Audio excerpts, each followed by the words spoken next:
Bienvenidos a La Ventana. Soy Rafael Tirado Rivera y este es mi podcast.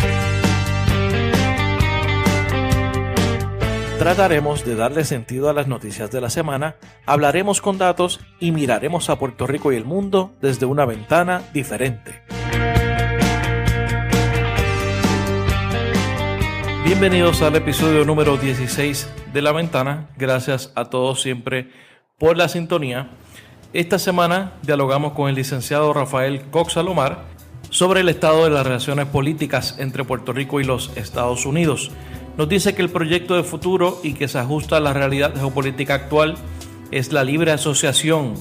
Con él discutimos temas relacionados como la soberanía, la ciudadanía americana y posibles alternativas para el manejo de la deuda, entre otros. Recordemos que el licenciado Rafael Cox Salomar fue candidato a comisionado residente en el 2012, ocasión en la que no fue electo. Le preguntamos también si había cerrado la puerta a aspirar nuevamente a un puesto electivo y me parece que no hemos visto todo sobre la faceta de Cox Salomar como político activo y creo que lo veremos como candidato más pronto que tarde. Ese es mi parecer. Ciertamente capacidad tiene y Puerto Rico necesita gente como él ahora más que nunca. En las próximas semanas tendremos a Mari Narváez de la organización Kilómetro Cero, que es una ONG que impulsa la rendición de cuentas en la policía de Puerto Rico, a la profesora Ingrid Bonilla, catedrática de la Universidad de Puerto Rico de Mayagüez, con quien hablaremos sobre el cambio climático y un estudio que se está realizando en la isla sobre este particular. Y tendremos también a la actriz Cecilia Argüelles, con quien dialogaremos sobre el estado de las artes en Puerto Rico luego del paso del huracán María y sobre el activismo social, entre otros invitados. Recuerda que La Ventana se publica todos los viernes y está disponible a través de tu app favorito para escuchar podcasts tales como Apple Podcasts y Stitcher. Los usuarios de Android pueden ya bajar la aplicación de Google Podcast y suscribirse también. Sígueme a través de las redes sociales para continuar la conversación. Búscame como Rafael Tirado Rivera en Facebook, en Twitter y en Instagram. Y también te puedes suscribir a mi canal de YouTube para que puedas ver todas las entrevistas, como la entrevista en su totalidad al licenciado Rafael Cox Salomar. Por último, te invito también a que sigas y leas mi blog titulado Así las Cosas, que publico todos los martes a través de la plataforma de elnuevodía.com. Ahora los dejo con la entrevista con el licenciado Rafael Cox Salomar. Licenciado Rafael Cox Salomar, bienvenido a La Ventana. Un placer, Rafael, estar aquí contigo, como siempre, un privilegio. Y gracias por recibirnos en su oficina de abogado aquí en Atorrey. Que lo que invito a la gente que vea esta entrevista a través de YouTube para que vea la espectacular vista que tiene. Así es, como tú sabes, yo me desempeño como abogado en Puerto Rico. También soy profesor de Derecho en Washington, D.C., así que me paso entre Puerto Rico y Washington. Atiendo asuntos aquí de asuntos corporativos, asuntos comerciales, y entonces dicto cátedra de Derecho Constitucional en la Facultad de Derecho de la Universidad del Distrito de Columbia, en Washington, D.C. ¿Desde cuándo está la oficina? Pues fíjate, esta oficina es algo relativamente nuevo. La establecí hace menos de un año. Es una oficina en donde me da la posibilidad de atender los asuntos que se me refieren y tener una presencia física en Puerto Rico, porque hay mucha gente que piensa, está enseñando en Washington, pues se fue, se perdió, ya no tiene nada que ver, se desvinculó totalmente, y es todo lo contrario, ¿no? Esa vinculación que tengo con Puerto Rico se refleja no solamente a través de las columnas que escribo en los periódicos del país, sino también, y las entrevistas que doy, sino también a través de mi quehacer profesional. Qué bueno. Licenciado, yo creo que si nosotros hacemos un grupo focal, cogemos un grupo de personas, probablemente una de las cualidades que van a surgir sobre su persona es que es un intelectual. Cómo este hombre intelectual, este hombre, un autor, hombre de letras, estudioso del derecho, se interesa y entra al mundo de la política. Bueno, de más está decir que en mi familia nunca hubo político y tampoco hubo... Esa es una pregunta que yo siempre le hago a mis invitados. Porque obviamente por mi caso particular, ¿no? Tú vienes del opuesto, ¿no? De las antípodas, ¿no? Del otro extremo. Correcto. Obviamente yo reconozco muchísimo la trayectoria política y profesional de tu padre, Siglo Tirado, a quien yo ya conocía de niño a través de lo que se me hablaba de él en mi familia. Mis tías eran miembros del magisterio. Mi tía mayor, Miriam, fue maestra muchos años en Santa Isabel. Mi abuelo, que fue el principal de la Escuela Pública de Santa Isabel por décadas, Pedro M. Alomar. Y a través de esa tradición, pues se escuchaba el nombre de Siglo Tirado, ¿no? Que eventualmente fue miembro de la Cámara, del Senado, y que todavía está en Guayama. Así que pues... Y todavía llega a sus casos. Así que vicariamente te vine conociendo.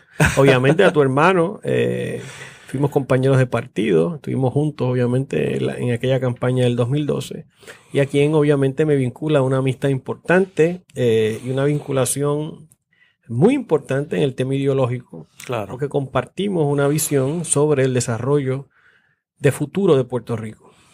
Entonces, hágame esa historia, y háblenos un poco de su trasfondo, ¿no? De su trasfondo especialmente académico. Pues fíjate, yo me interesé por la política más bien por el tema de las ideas. Yo me interesé en la política porque era una herramienta para adelantar los principios y los valores en que yo creo. Yo no había tenido, y en mi familia no hay experiencia, ¿verdad?, en cosas de la política activa.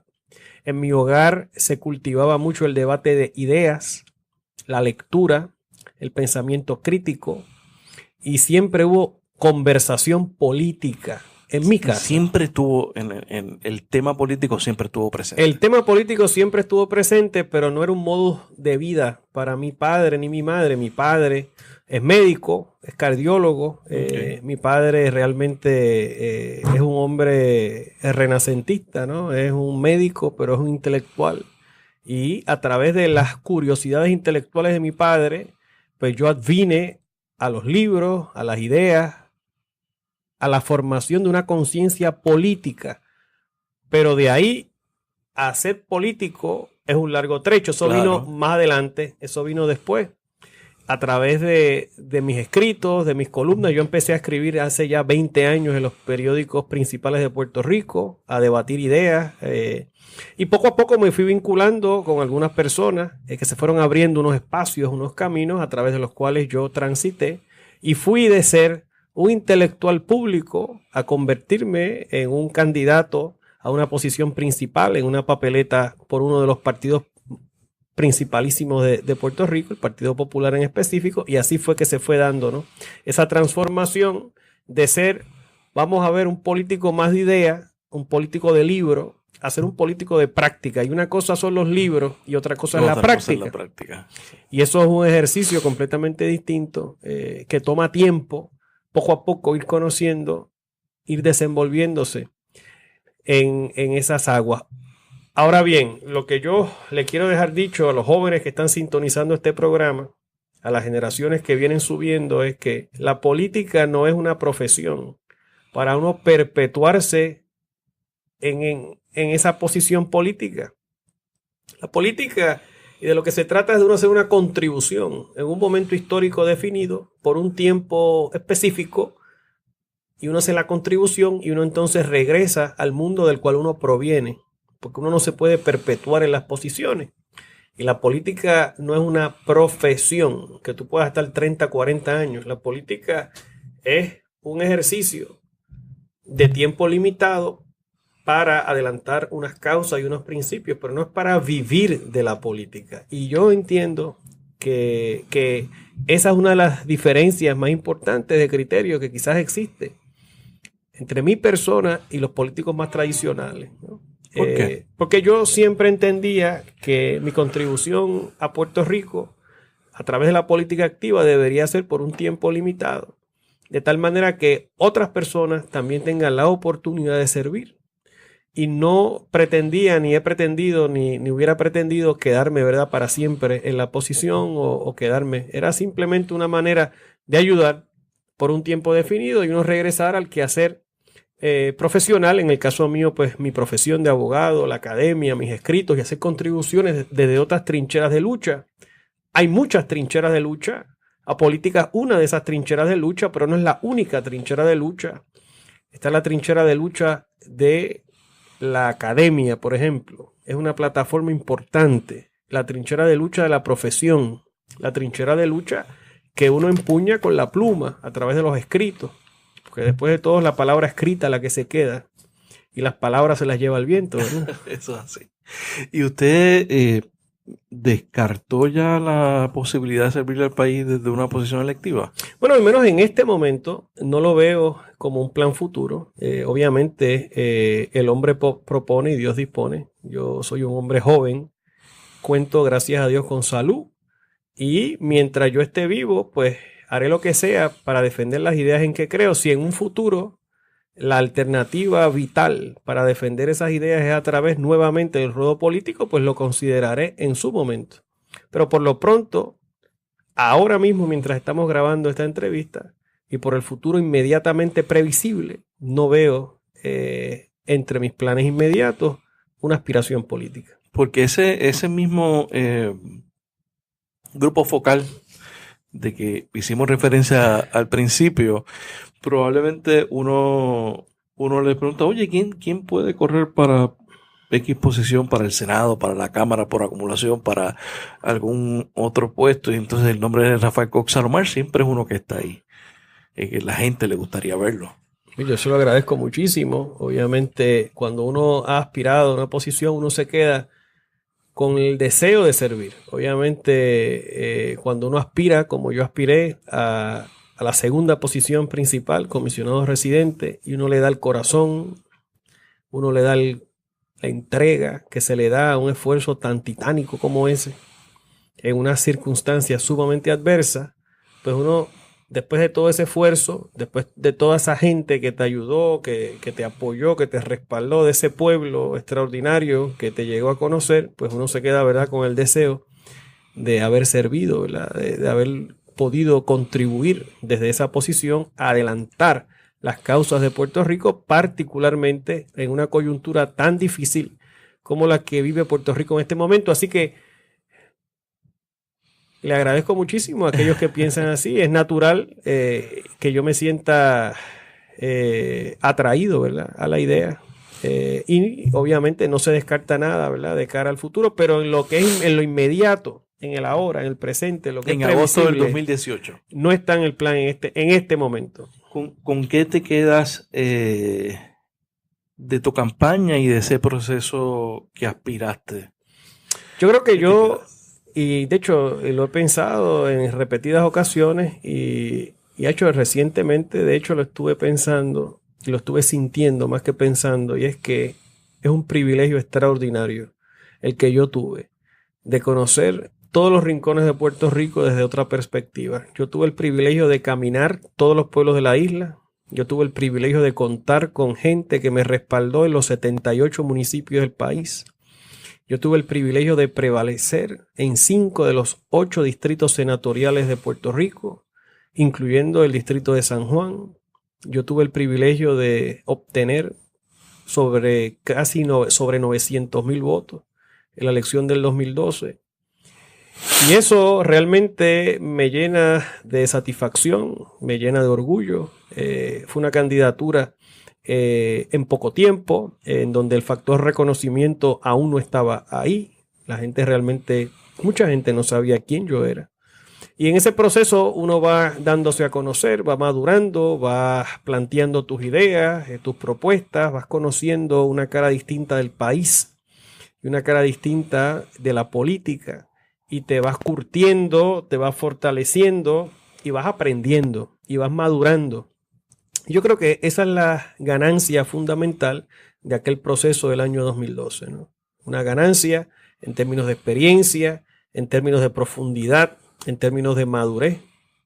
Porque una cosa es cuando tú llegas y nunca has estado, que tienes todas las ideas de los libros y todas las ideas abstractas, las teorías. Y de lo que habías visto anteriormente. De lo que habías visto en otros países, en otros lugares, pero que no has aterrizado al escenario. Y aterrizar en el escenario tan complicado de Puerto Rico y poder comprender la magnitud de nuestros desafíos, me parece a mí que es una de las ganancias más importantes que yo obtuve de la jornada del 2012.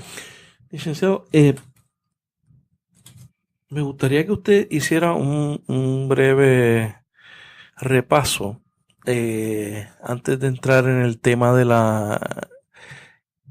del que vamos a hablar. Yo creo que hay mucho de que hablar sobre el estado actual de las relaciones entre Puerto Rico y los Estados Unidos.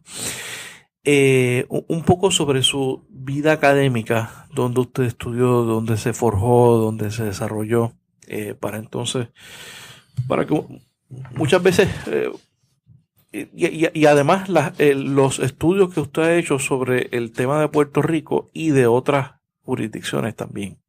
Pues mira, yo te digo que soy uno de los hombres más afortunados, porque yo tuve el alto privilegio de poder cumplir mis metas académicas. Yo desde joven era un muchacho muy enfocado en el tema de mi formación académica.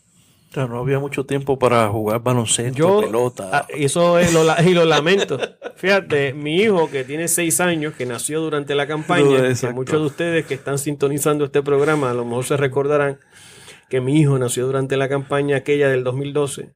Mi hijo tiene 6 años, está en primer grado. Oye, es un monstruo de esto del soccer, le encanta el soccer. De verdad, qué bueno. Oye, y con esto del mundial se ha vuelto loco y se pasa todos los días jugando y dándole la bola. Y yo digo, caramba, me hubiera gustado haber sido así. Yo no era tanto de darle la bola, yo era más del tema de... Yo estaba muy pendiente a otras cosas en ese momento, geografía y los mapas y demás. Así que yo me enfoqué mucho en eso. Yo tracé mi propio destino. En mi familia era más de la ciencia. Como te dije, mi papá es médico, mi mamá es enfermera. Mi tío es químico orgánico. Así que estábamos más enfocados en la ciencia. Yo rompí con eso. Mi hermano es médico también. Mi cuñado es médico también. Yo rompí un tanto con el tema de la medicina y entonces me fui por el mundo de las humanidades. Yo tuve el privilegio de ir aquí al Colegio San Ignacio de Loyola, el Colegio Jesuita, en donde me expuse por primera vez a temas tan interesantes como la autodisciplina y el pensamiento crítico, la lectura. Yo era un lector muy voraz, leía mucho de historia, de derecho constitucional. Cuando era joven, mi padre a los 15 años me regaló la obra de Trías Monge, por ejemplo. Wow. Yo empecé allí a leer sobre la generación del 40, sobre lo que había sucedido en el proceso que lleva a la aprobación de la ley 600. Y luego seguí por ese camino, estudié en la Universidad de Cornell. Allí tuve una gran oportunidad, era parte de un programa de honor que me eximieron de los requisitos de bachillerato. Entonces yo tomaba todas las clases que quería, de todas las disciplinas que quería. Y estando en Cornell, finalizando Cornell, recibí una beca del gobierno británico que me financiaron el doctorado en su totalidad, un doctorado en historia que yo hice en la Universidad de Oxford, en Inglaterra. Estuve casi 5 años viviendo en Inglaterra. Esta era la época de Tony Blair y el nuevo laborismo y la tercera vía y Anthony Giddens. Exacto. Y aquel movimiento interesante, fascinante, de una visión mucho más moderna de la izquierda democrática, de la socialdemocracia. Qué triste la caída. Y el desenlace, sí, sumamente lamentable, ¿no? Y de hecho un país que atraviesa una coyuntura sumamente difícil y que uno jamás hubiera esperado que David Cameron y el liderato conservador le hubiera abierto las puertas a un referendo que luego desemboca en la salida de la Unión Europea, con todas las consecuencias negativas que tiene eso para Inglaterra desde el punto de vista comercial, político y de sus relaciones internas, claro, con Escocia e Irlanda del Norte. Se lo están replanteando ahora mismo la gente. Así es. Pero eso es harina de otro costal. Entonces, allí en Inglaterra yo escribí una tesis doctoral sobre el fin del Imperio Británico en el Caribe, la descolonización de los británicos en el Caribe. ¿Cómo fue que los británicos en nuestro mundo, en nuestro vecindario caribeño, Barbados, Jamaica, Antigua, Santa Lucía, Dominica, Monserrate, Antigua, ¿no?, cómo fue que los británicos atendieron el tema de estatus con respecto a esas jurisdicciones que son nuestras vecinas. Así que esa fue mi tesis doctoral. Ese fue mi primer libro, salió publicado en el año 2009, tanto en Miami como en el Caribe británico, en Inglaterra. Lo publicó Ian Randell Publishers, que es una casa que se especializa en temas del Caribe, y lo prologó el rector de la Universidad de las Indias Occidentales, del University de West Indies. Y luego pues estudié Derecho en la Facultad de Derecho de Harvard, ya habiendo concluido el doctorado, pero inmediatamente después. Es decir, yo fui de high school a bachillerato, doctorado y Derecho de un tirón. O sea que no hubo un receso, no hubo un respiro. Así que ya a los 29 años yo había terminado esa jornada académica, revalidé y me quedé en Estados Unidos, en Washington, trabajando como abogado en varios bufetes privados, atendiendo temas de arbitraje internacional, temas de derecho internacional, representando estados soberanos en disputas sobre inversión ante el Banco Mundial. Ese fue el fuerte de mi práctica, ¿verdad? De mi experiencia como abogado privado. Andando el tiempo, yo regreso a Puerto Rico porque quería servir a través de la política. Asumo la candidatura de comisionado residente y luego de la elección, pues entonces asumo una posición de profesor de Derecho en Washington y al mismo tiempo desarrollo conferencias y consultorías y representaciones de clientes ya en el mundo privado, en el mundo de la abogacía. Así que eso a grandes rasgos ha sido, ¿verdad?, mi trayectoria académica, profesional, pero muy satisfecho porque se han cumplido las metas. Se ha podido hacer aquello que yo soñé. Y de eso se trata, ¿no? Poco a poco, a los jóvenes que me están escuchando, y poco a poco ir cumpliendo tus sueños, cumpliendo tus metas con disciplina, con esfuerzo, con trabajo, ¿no? Encomendándose a Dios siempre, ¿no? Y echando para adelante. Y ese perfil de usted, por eso una de las razones por la cual quise invitarlo para el podcast, ya que muchas veces dentro del Partido Popular la discusión de estatus y la discusión misma del futuro del Partido Popular se centra en 2 semanas al año, que son las 2 semanas de la asamblea o del aniversario del ELA y del Partido Popular. Así es. Denos un panorama a noviembre del 2018, un vistazo general de las relaciones, del estado de las relaciones entre Puerto Rico y los Estados Unidos. Mira, nosotros en este momento, en agosto del 2018, estamos como estábamos bajo la ley Jones. Aquí, en este momento, estamos en una condición de indefensión jurídica ante el Congreso de los Estados Unidos. Se está dando lo que nunca pensamos que se iba a dar, que es que un tribunal federal haya resuelto que a nosotros nos aplican los poderes plenarios que emanan de la cláusula territorial, que una junta nombrada por el Congreso sin nuestro consentimiento toma decisiones que van por encima de las decisiones del gobierno local, una junta que hace nombramientos importantes de funcionarios con poderes ejecutivos y cuasi legislativos, una junta que inclusive ha intentado en varias ocasiones de hacer nombramientos por encima de los del gobernador. En otras palabras, estamos nuevamente ante el escenario que enfrentábamos durante la ley Jones e inclusive la ley Foraker. La única diferencia es que bajo la ley Foraker no había Senado localmente elegido y lo que había era un consejo ejecutivo. Bajo la ley Jones se crea el Senado electo. Y hoy día hay un Senado, pero ese Senado que hoy día es un Senado de mentiras y una Cámara de mentiras, y hay una Junta que va por encima del gobernador, la Cámara y el Senado. Y un tribunal federal que toma todas las determinaciones, porque el Tribunal Supremo de Puerto Rico, que es nuestro tribunal de más alta apelación, está fuera del juego, está fuera del escenario. Y solamente lo van a utilizar cuando haga falta contestar por medio de vía de pregunta certificada, algún tipo de pregunta, asunto que tenga que ver con derecho puertorriqueño, si le da la gana al Tribunal Federal que tenga jurisdicción sobre el asunto de Puerto Rico. Eso es parte de.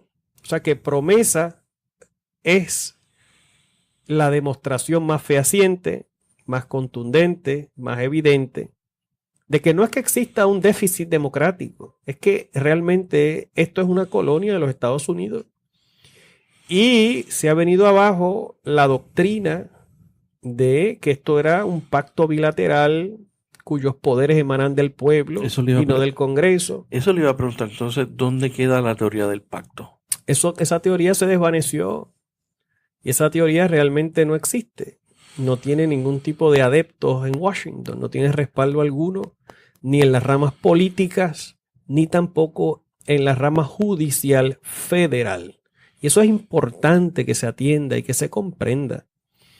La teoría del pacto, que surge a raíz de la aprobación de la Ley 600, que comienza a tener vigencia en función de la frase preposicional "in the nature of a compact", que aparece en la Ley 600 y que luego la resolución conjunta 447 reproduce sin "in the nature of", lo pone "of the compact".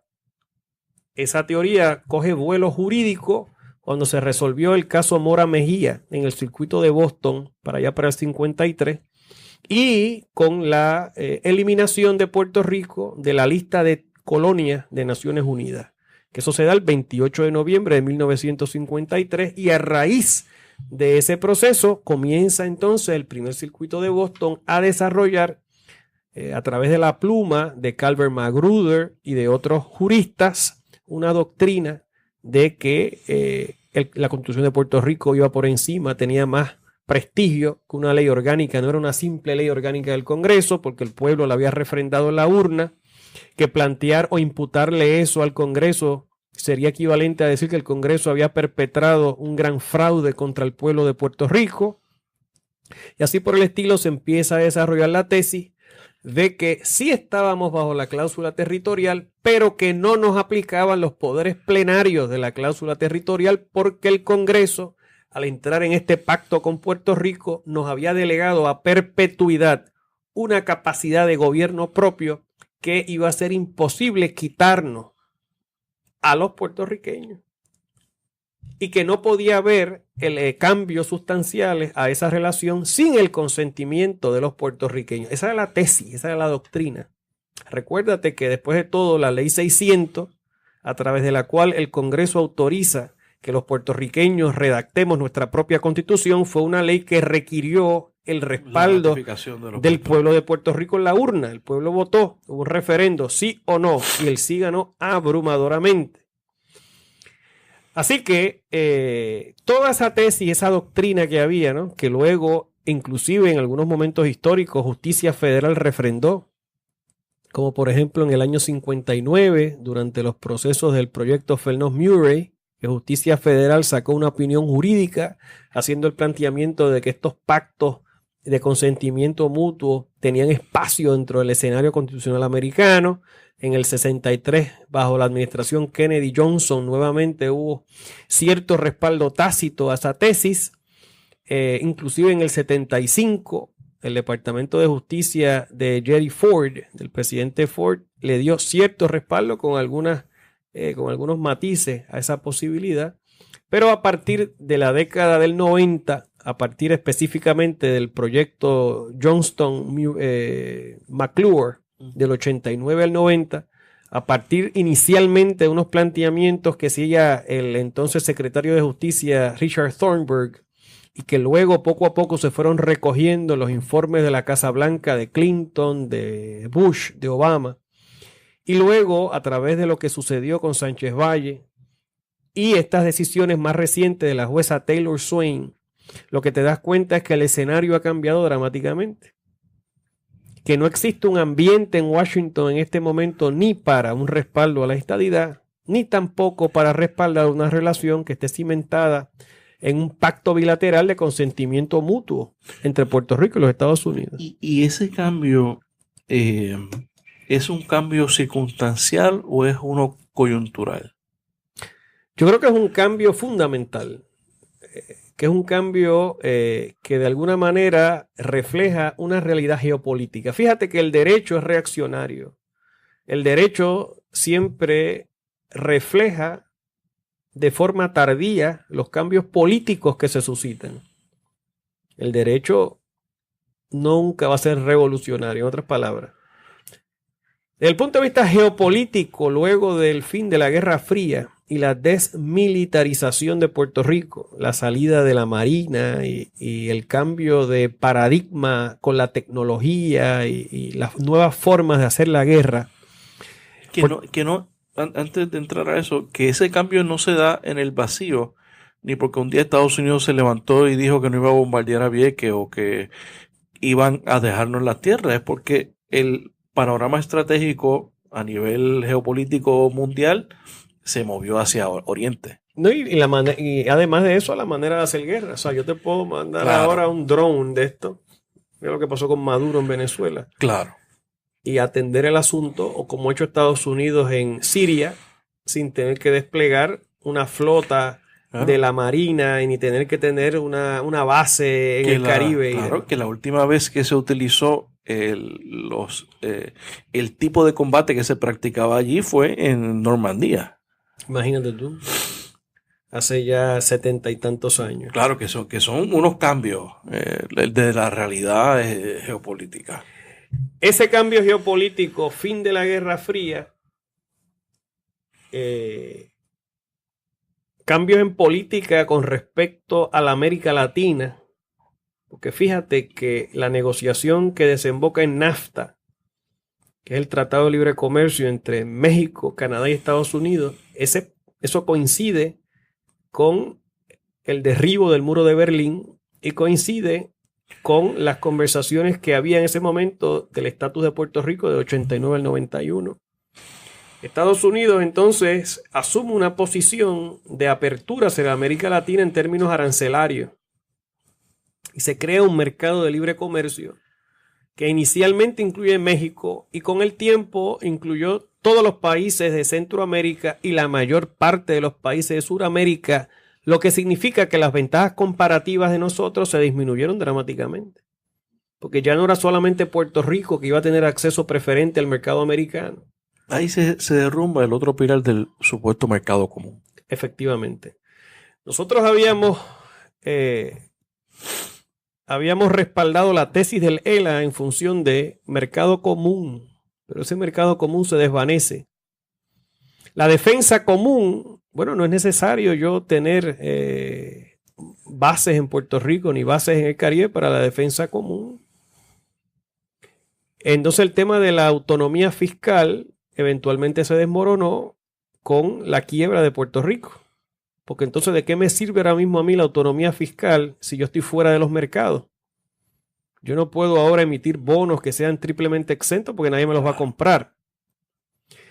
Entonces, ante esa realidad, Washington realmente se quedó sin política con respecto a Puerto Rico. No solamente es que nosotros los puertorriqueños no hemos tenido la visión de articular nuestra propia política con respecto a cómo echar para adelante, pero Washington se ha quedado también sin política sobre Puerto Rico y nosotros no le hemos suplido una política a Washington con respecto a Puerto Rico. Ese es el problema. Ese es el desafío. O sea, no es cuestión de Donald Trump, porque es que bajo Obama fue que se aprobó promesa. Claro. Y fue Obama en su informe de 2011 que planteó que este tema del ELA desarrollado realmente era un tema que no tenía viabilidad y planteó los escollos de ese proyecto político. O sea, que esto no es un asunto nada más de republicano. Esto es un asunto a nivel de lo que es el establishment en Washington. Es una posición del establishment en Washington. O sea, porque mi pregunta va, ¿quién atiende los asuntos de Puerto Rico? Ahora mismo la Comisión de Asuntos Insulares en la Cámara. Ahora mismo el escenario es el siguiente. No hay liderato en la Casa Blanca con respecto a Puerto Rico, ni tampoco con respecto a la América Latina. Porque el Task Force no se renovó. No existe un Task Force en Casa Blanca. El presidente Trump no tiene interés en la América Latina. A Puerto Rico se le ve como una especie de híbrido. Obviamente es un territorio, ¿verdad? Con todo lo que eso significa. Pero también se le ve dentro del escenario de la América Latina y el Caribe. Trump ni fue a la cumbre iberoamericana, ni le interesó ningún tipo de relación importante en la América Latina ni en el Caribe. Y realmente ni hablar del tema de Puerto Rico. Así que en Casablanca no existe liderato. El liderato en este momento, para bien o para mal, viene de la Cámara, específicamente Rob Bishop y la Comisión de Asuntos Insulares. Pero la composición de esa comisión va a cambiar en enero, porque todos los indicios apuntan a que va a haber un cambio político en la Cámara Federal y que muy posiblemente el congresista Grijalva va a ser el próximo presidente de la Comisión de Asuntos Insulares. Eso uno podría presumir que podría desembocar en unos cambios. Quizás haya unas aperturas, quizás haya una flexibilidad, quizás haya una voluntad de diálogo, quizás haya un escenario distinto en el cual se pueda atender de forma más mesurada el tema de nuestro desarrollo económico. En el Senado, por otra parte, Puerto Rico sí tiene aliados importantes, lo que pasa es que no ha sabido utilizarlo de forma efectiva. Elizabeth Warren, por ejemplo, la senadora de Massachusetts, que fue profesora de Derecho en Harvard cuando yo empezaba. Es profesora suya, ¿verdad?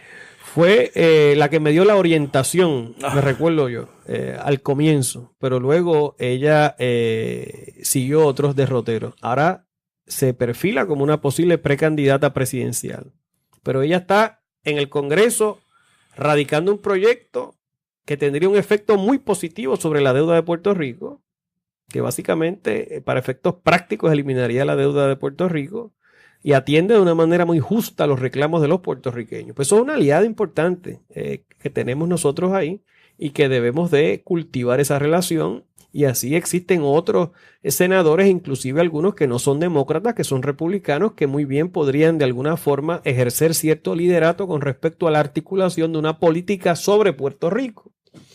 Pero los puertorriqueños lo que tenemos que darnos cuenta es que por más buena gente que sean algunos de estos americanos, ellos lo que están pendientes es al bienestar de ellos. Claro. Porque para eso fue que los eligieron a ellos. Los que tienen que estar pendientes al bienestar nuestro somos nosotros. Y nosotros no le hemos suplido una política a Washington con respecto a qué hacer con Puerto Rico.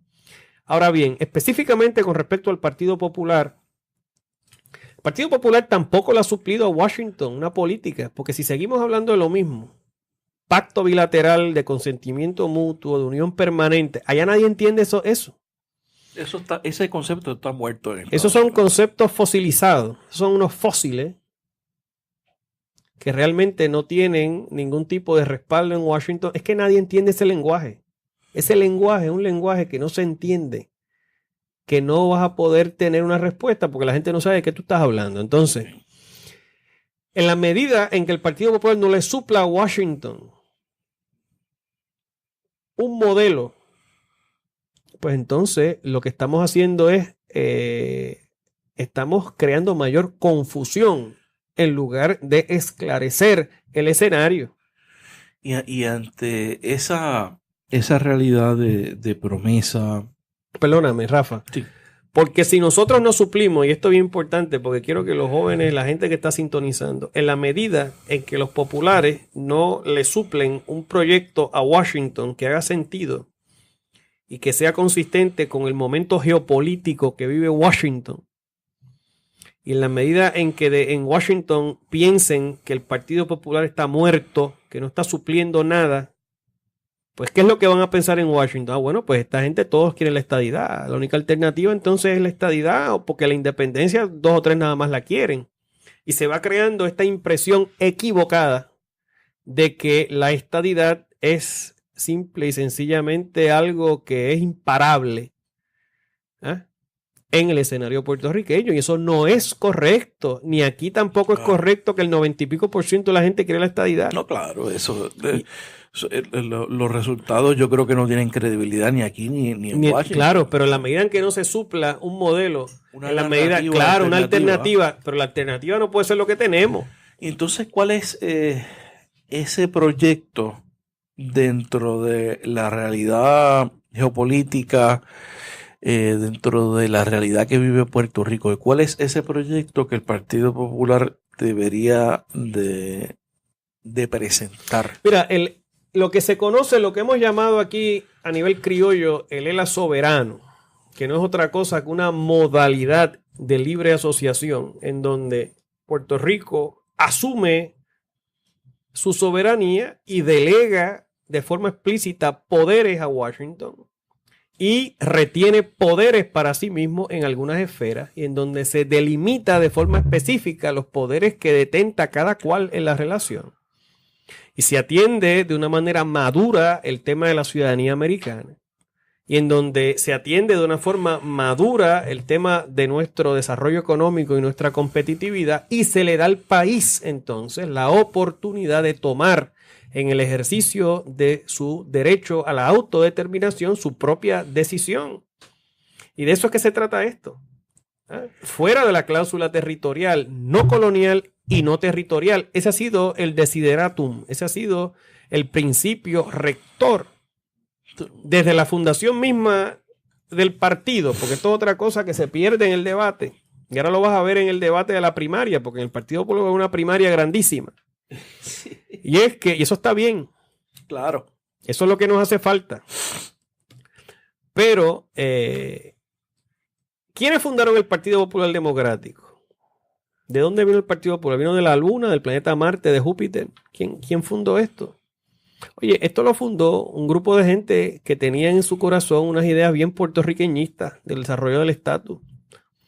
Esto lo fundó gente que estaba en el Partido Liberal, un partido que asumió la independencia como su credo en 1930, de gente que entendían que el país tenía que moverse hacia la soberanía y de gente que entendía que la colonia Monda y Lironda era no solamente indigna, pero que estaba explotando a la civilización puertorriqueña y que no iba a acabar destruyendo. Y esa gente funda el Partido Popular Democrático.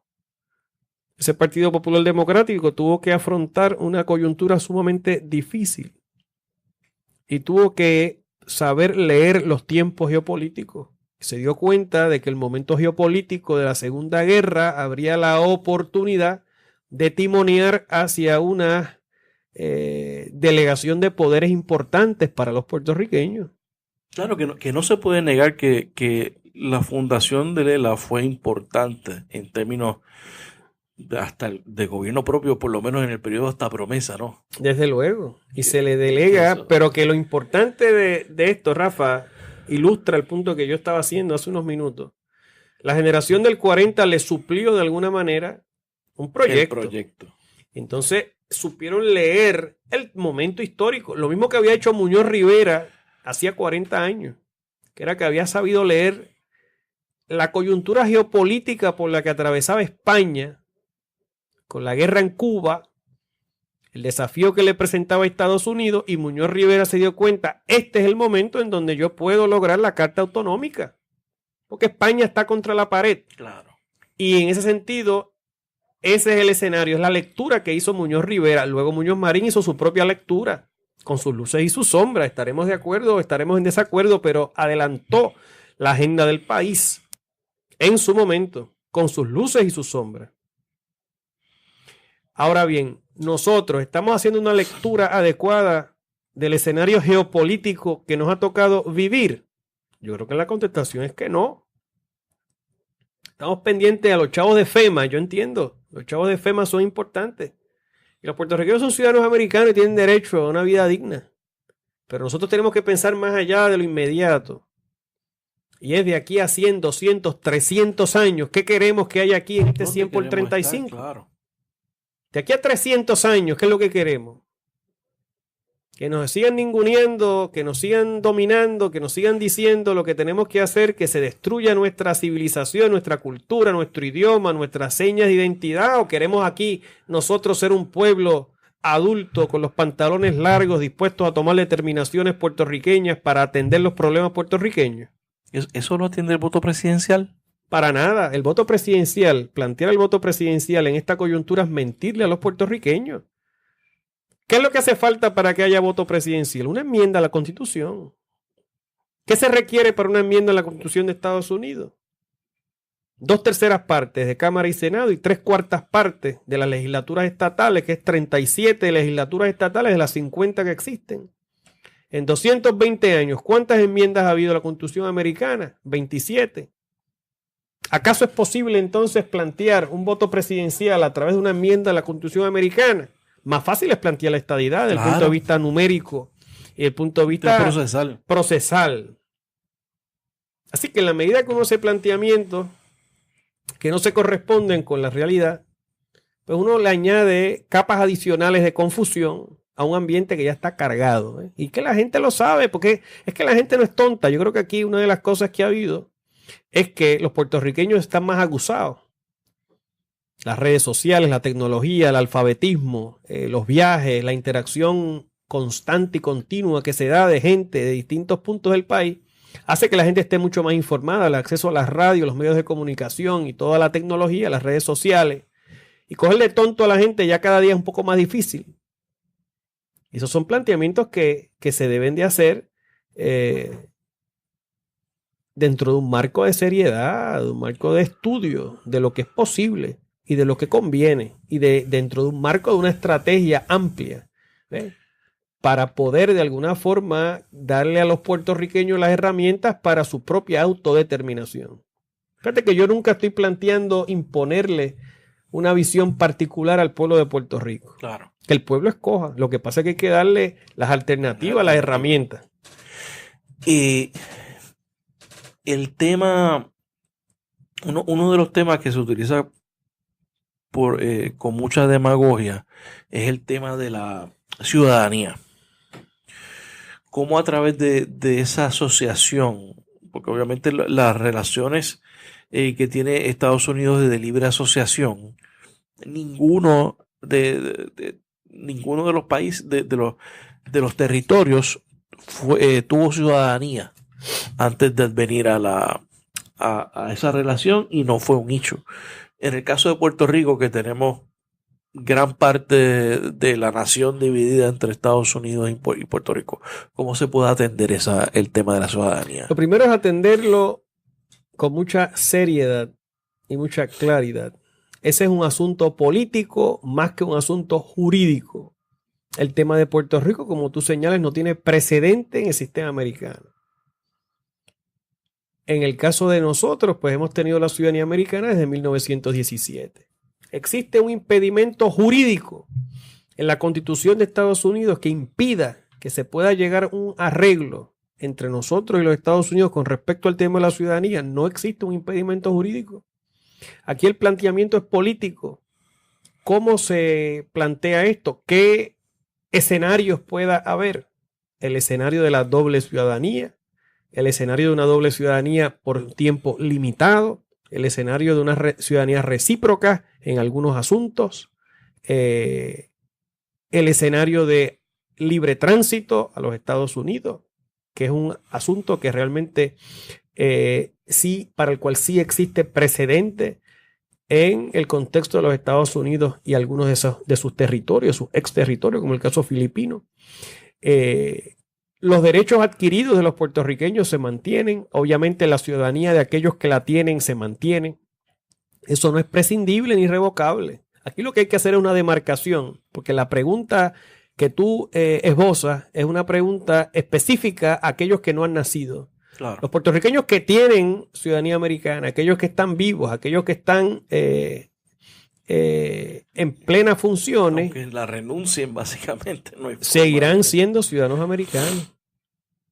Porque la ciudadanía americana de los puertorriqueños constituye un derecho propietario que no puede ser rescindido sin que medie el debido proceso.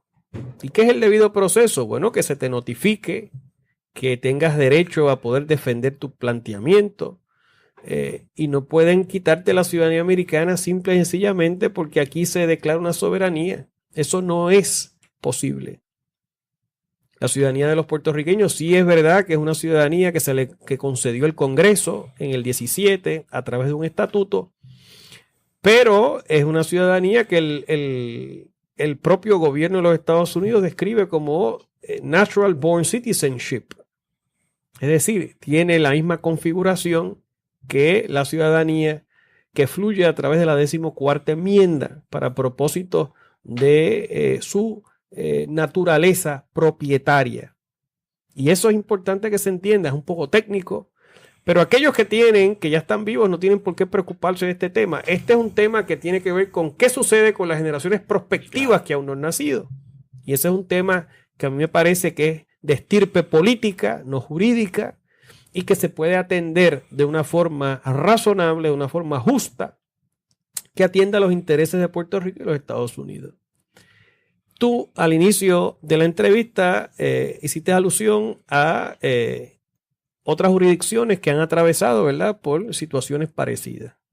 Exacto. Y en el Caribe, por ejemplo, en el caso específico de lo que son los territorios holandeses, que son Curazao, que son Bonaire, San Martín, San Eustaquio, pues allí hay una doble ciudadanía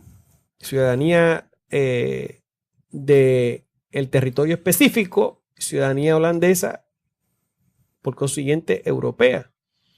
Y el tema de la doble ciudadanía no es un tema. El tema de ellos es otro. El tema de ellos es política monetaria. Tienen autonomía también con respecto a política monetaria. Tienen autonomía con respecto a la suscripción de tratados. Tienen autonomía con respecto a asuntos que tienen que ver con la aplicabilidad de estatutos que se aprueban en Holanda, que no son de aplicabilidad en el Caribe holandés. Y esos son los asuntos, el asunto de la deuda, el tema fiscal. Ese es otro de los asuntos. ¿Cómo se maneja la deuda en estos territorios? Porque yo sé que hay unos acuerdos entre Holanda, me parece. Eso es correcto. En el caso holandés, en el año 2010 hubo una renegociación de la deuda de Curazao en específico. Curazao tenía una deuda en función de Producto Bruto Interno relativamente alta. Okay. Se renegocia esa deuda con Holanda. Holanda asumió 2/3 partes de esa deuda a cambio de imponer unas reglas de juego nuevas con respecto a la emisión de deuda por parte de Curazao.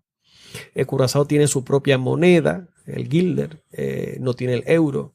Y entonces, al mismo tiempo, se renegoció esa deuda. En otras palabras, Curazao asume la titularidad de cerca de 1/3 parte de esa deuda. Holanda asumió el resto como suyo. Hubo unas garantías de parte del gobierno holandés. A cambio de eso se impone unos controles con respecto a la proporción de deuda y de crecimiento económico que tiene que ver antes de que se apruebe una emisión de bonos. Y hubo unos cambios políticos. El Curazao se convirtió entonces en igualdad de condiciones a Aruba como estatus aparte dentro del reino holandés. Y entonces San Martín también hizo lo propio, tiene más autonomía ahora de la que tenía antes, desde 1954. Así que hubo un cambio interesante en el Caribe holandés que no se detuvo simplemente por el tema de miedo, el tema de miedo al tema de ciudadanía, sino que se discutieron estos temas y se llegaron a unos entendidos políticos en el Caribe holandés y que fueron refrendados en Ámsterdam. O sea que no tiene por qué el caso nuestro ser distinto. Claro, porque es que a veces nosotros nos meteremos en la cabeza de que Puerto Rico tiene una disfunción inherente a nuestra condición y incrustada en nuestro DNA de que no podemos hacer nada. O sea, y me parece que es la locura. Entonces, pues, por ejemplo, hay uno de los analistas cuyo nombre no habrá de ser revelado. No lo revelaremos, que dice que el problema de la libre asociación, por ejemplo, es que Trump se quiere salir de la OTAN y se salió del TPP, y entonces pues se podría también salir unilateralmente en el caso de Puerto Rico si tuviera esa relación. ¿Qué uno le contesta a eso?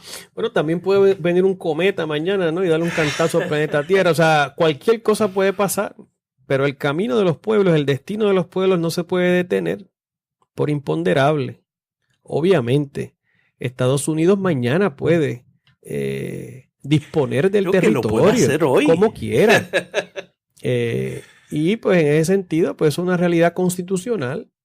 Son realidades jurídicas, pero todos son temas políticos. Entonces, hay una dimensión política que es la que hay que entender bien para tener, ¿verdad?, una postura mucho más razonable de estas cosas. Pero de que Estados Unidos hoy día puede disponer de este territorio, lo puede hacer. No hay que esperar llegar a la libre asociación o esperar llegar al territorio incorporado, que es hacia donde nos quiere conducir Jennifer, para que Estados Unidos disponga del territorio. Estados Unidos puede disponer del territorio ahora mismo si quisiera. La estadidad ha tomado tracción en los últimos años. Para nada. En Washington. Para nada. Y es una de las cosas más irónicas. Y a veces uno, ¿verdad? Oye, ¿cómo tú explicas que con toda la penetración de Estados Unidos de 120 años, aquí seguimos hablando español, como siempre, seguimos con nuestra propia idiosincrasia de pueblo?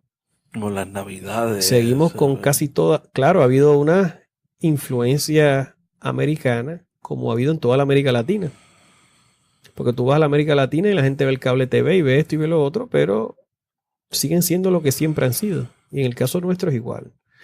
Y si tú haces un análisis, desde que Barbosa fundó el Partido Republicano en 1899 y las proclamas aquella de Barbosa y luego Martínez Nadal, Bolívar Pagán, el propio Santiago Iglesias Pantín, que fue comisionado socialista republicano durante los 30, y se radicaron proyectos en el Congreso para el tema de la estadidad.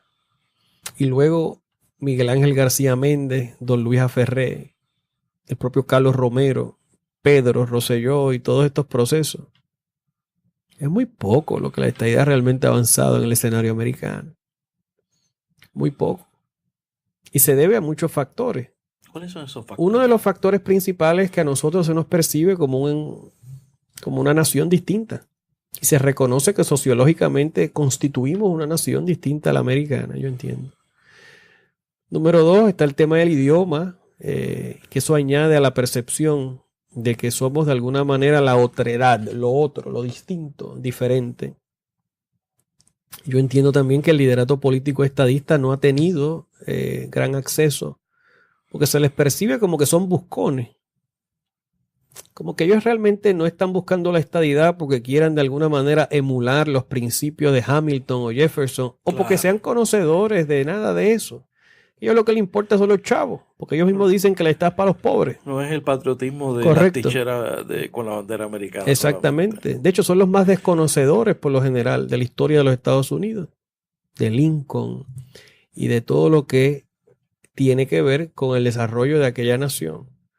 Y yo entiendo que no se han ganado el respeto de esas clases importantes, el establishment en Washington, además de que se percibe que sería un estado demócrata, con lo cual los republicanos realmente tendrían grandes problemas, ¿no?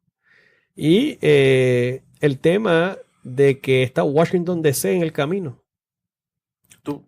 que lleva décadas pidiendo la estadidad, que ya paga impuestos federales, que vota por el presidente, que tiene 97% de su población respaldando esto. Claro, son 600,000 personas, claro. Nosotros somos casi 4.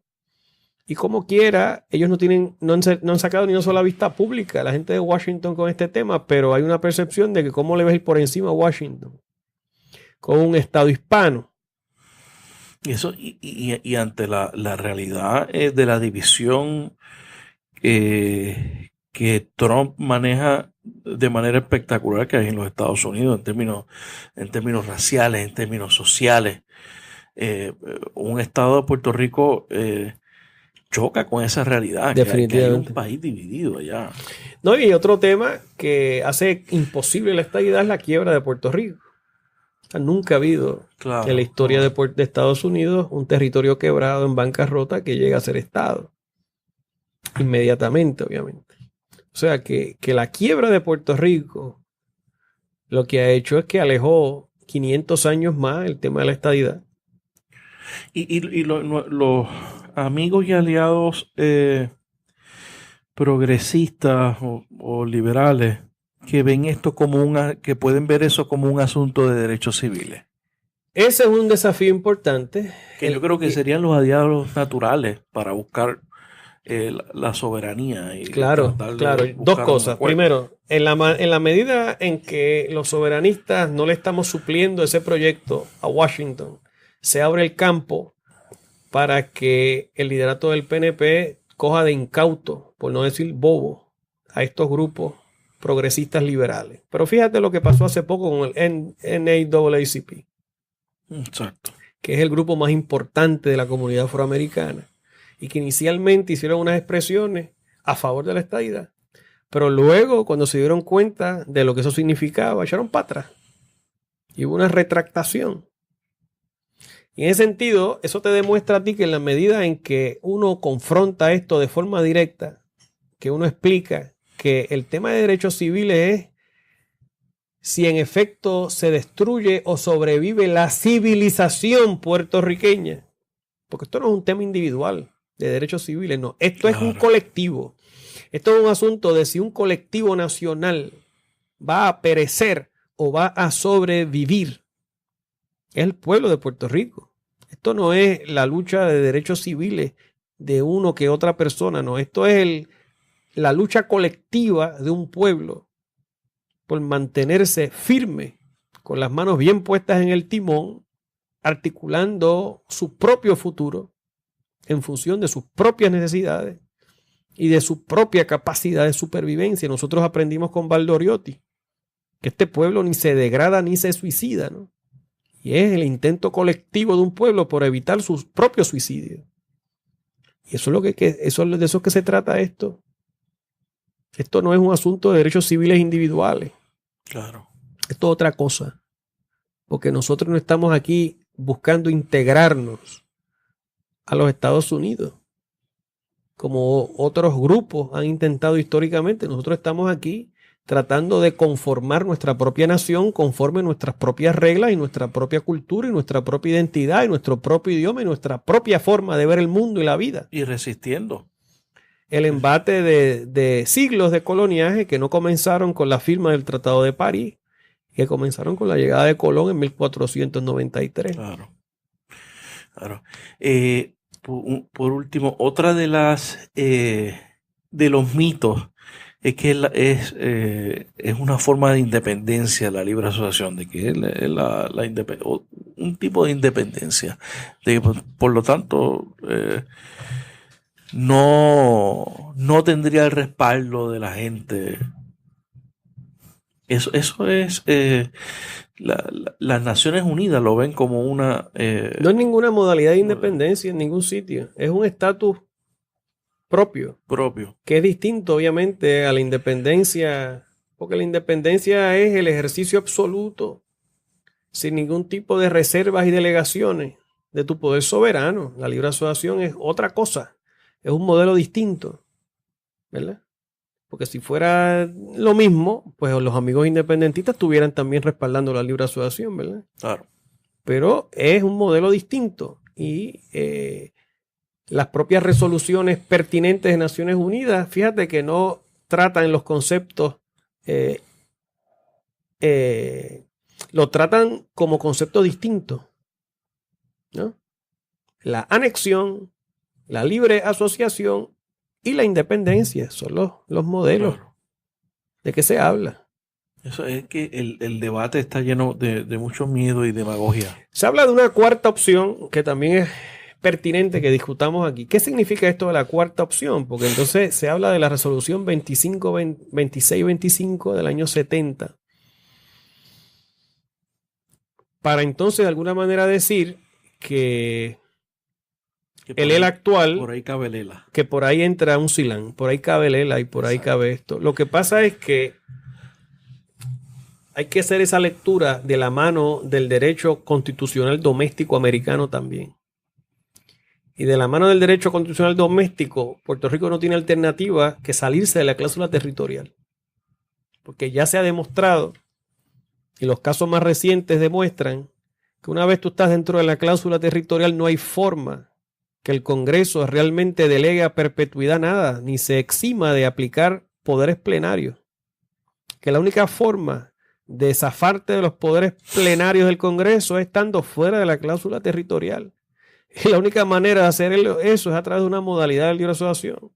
Y eso, o sea que la cuarta opción, si lo de la cuarta opción es buscarle la vuelta a mantenerte en la cláusula territorial para entonces decir que como quiera, esa es la cuarta opción y que eso es descolonización y que eso es una opción digna, etcétera. Esa es una lectura equivocada porque acaba en lo mismo. Claro, porque por ahí también entonces viene la teoría de que se puede mejorar la relación, de que tal vez una de las mejoras que siempre se plantea es votar por las leyes federales que se pueden aplicar. Pero mira, a Puerto que del Rico. 59 hemos planteado eso. Se planteó en el 59 proyecto de Fernández Murray. Muñoz mandó a engavetar el proyecto en mayo del 60 porque había problemas en el Congreso y en algunas agencias federales. Esto es la época de Eisenhower. Luego en el 62 se planteó eso con el proyecto Aspinall, pero ese proyecto no tuvo éxito y ese proyecto se aguó. Y entonces se convirtió en un proyecto para el nombramiento de la Comisión de Estatus. Ese proyecto de ley lo firmó el presidente Johnson y la Comisión de Estatus se conformó en ese periodo y publicó su informe en el 66 y se recomendó, no el tema este de un ELA mejorado, se recomendó el plebiscito del 67. Hubo un plebiscito en el 67. Gana el Estado Libre Asociado, pero ganó Nixon y gana Ferré y se habló entonces nuevamente del voto presidencial. Oye, es que esto ha sido circular y volvemos con la misma cosa. Y no pasó nada entonces, ni va a pasar nada ahora. Y así seguimos en esto. O sea que para el Partido Popular, por ejemplo, la decisión es muy sencilla. Vamos a seguir respaldando un proyecto de estatus dentro de la cláusula territorial, o vamos a tener el coraje intelectual, la valentía intelectual y la entereza moral de plantear un proyecto que esté fuera de la cláusula territorial. Usted evolucionó su pensamiento. Así es. ¿Por qué? Mucho. ¿Por qué? Por la realidad. Porque no es posible el crecimiento del ELA dentro de la cláusula territorial. Porque no es posible el pacto bilateral de consentimiento mutuo dentro de la estructura federal. Porque hemos intentado en múltiples ocasiones transitar ese camino y nunca lo hemos logrado. Porque realmente no están dadas las condiciones para la evolución de Puerto Rico conforme ese camino. ¿Y qué voy a hacer? ¿Quedarme de brazos cruzados o buscar otras alternativas? No fue Einstein el que dijo que si usted sigue haciendo lo mismo, va a seguir esperando básicamente llegando al mismo resultado. No se supone que nosotros como entes pensantes estemos abiertos a nuevas cosas y nuevas perspectivas. Oye, ¿acaso Gandhi no cambió su postura con respecto al tema de la independencia para la India? ¿O acaso, por ejemplo, Hostos, que era autonomista, no tuvo una maduración ideológica que lo llevara luego a abrazar la independencia? Y así por el estilo, muchísimos otros temas. ¿Acaso Muñoz Marín inicialmente no era independentista y cambió su postura a ser una de un autonomista de centro? O en el propio caso de Albizu Campos, ¿acaso Albizu Campos no militó, al menos itinerantemente, en el partido Unión? Y luego fue el líder máximo del nacionalismo de corte betanciano que ha tenido Puerto Rico, siglo XX. Porque la gente va pensando, la gente va aclarando, la gente va madurando, la gente va creciendo, la gente va transformando sus ideas. ¿Acaso Bolívar no jugaba tenis con Fernando VII allá en Madrid a finales del siglo XVIII y luego se convirtió en el libertador de la América Latina, de la América del Sur, porque entendía que el pensamiento que él había abrazado inicialmente en su juventud, cuando él transitaba por las cortes españolas y las cortes francesas, en la época de Carlos IV y Fernando VII, no se correspondía con las realidades de su pueblo, de su gente, y tuvo que madurar. Los intereses de la gente. Efectivamente, y tuvo que hacer un cambio. Yo creo eso hasta que no tengamos una conciencia de nuestros propios intereses. Claro. Como el interés nacional puertorriqueño, el interés nacional de Estados Unidos, como lo hacen ellos, no cambiaremos. Así es. ¿Algo más que quiera añadir? Yo quiero decir que este espacio es un espacio importante. Yo te agradezco muchísimo la invitación que me has hecho. Y yo creo que esto es lo que hay que hacer, seguir dialogando, seguir hablando, utilizar las redes sociales para poder crear los espacios para que se den estos entendidos, que nosotros podamos intercambiar ideas y de alguna manera articular un proyecto para enfrentar los desafíos comunes que como pueblo confrontamos. Muy bien. Licenciado Rafael Cox Salomar. Un placer. Gracias por estar en La Ventana. Gracias por escuchar este episodio de La Ventana. Sígueme en las redes sociales, búscame como Rafael Tirado Rivera en Facebook, en Twitter, en Instagram. La Ventana es una producción de Change Lab Media para Rafael Tirado Rivera. Hasta la próxima.